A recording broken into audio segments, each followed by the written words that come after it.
Well, I'd love to talk to you about your NFL career. We want to talk about the post-career. A lot of the conversations we've been having are how are athletes using their success to sort of make the world a better place post-career. Talk a little about the work you're doing and sort of how you used what you learned from playing sports to sort of transitioning sort of post-career. Yeah, well, I transitioned from the NFL into a global sports entertainment role at GoPro. So immediately from when I got done, within 4 months, I was traveling the world, had a couple $1 million budget, had athletes around the world shooting content, helping them tell their stories, and building a global kind of network of talent.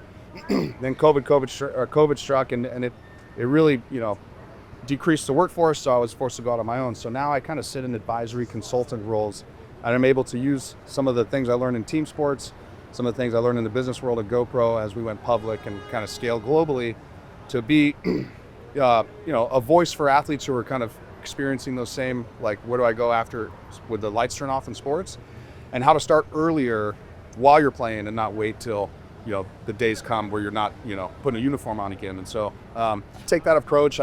I consult and advise for a handful of companies, producing a film about the comeback from brain injuries. Took a board seat with the High Fives Foundation that helps adaptive sports athletes and people with life-changing injuries get back to sport.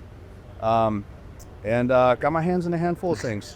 And when you think about, during your career, you have people around you who are helping mentor you shape your, sports career.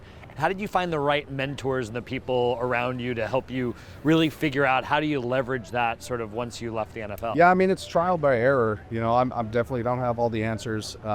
Asked a lot of questions when I was playing. I went to a lot of events when I was playing. I followed up with a lot of people and built those small communities of people in different industries, things I was interested in. And as I transitioned, was able to kind of put all the puzzle pieces on a whiteboard and say, all right, these people are in this world, how well do you know them? These people in this world, how well do you know them? And interchange them like a piece of a puzzle to see what synergizes, whose information is true, who's a real friend and not just someone who wants to, use me as an athlete. And so, I've failed a bunch, and it's not a science, right? But these events, these communities, just getting involved has helped me find those business leaders, find those investment mentors, find those coaches in my life. The one piece of advice you'd give, you talked about don't wait until you're about to retire, right? Start thinking about this during your career. What's that piece of advice now that you would give to an athlete who's playing, who's, again, starting to think about that next chapter? Yeah, I mean, my advice is explore relationships that you think are very surface level at the beginning. You might meet someone at this event, you think he or she's a little weird because they're talking much because you're an athlete, but dig a little bit deeper, and if it's interesting, follow up with them and understand what they do and what industries they're involved in. I thought I only had coaching or media to go into. A lot of guys choose those paths, or finance, which I hate, but there's this whole world of brand, lifestyle marketing, experiential marketing, this world that I just gravitate towards, and content production. I mean, when I was playing, there was no social media, there was no GoPro footage, no YouTube.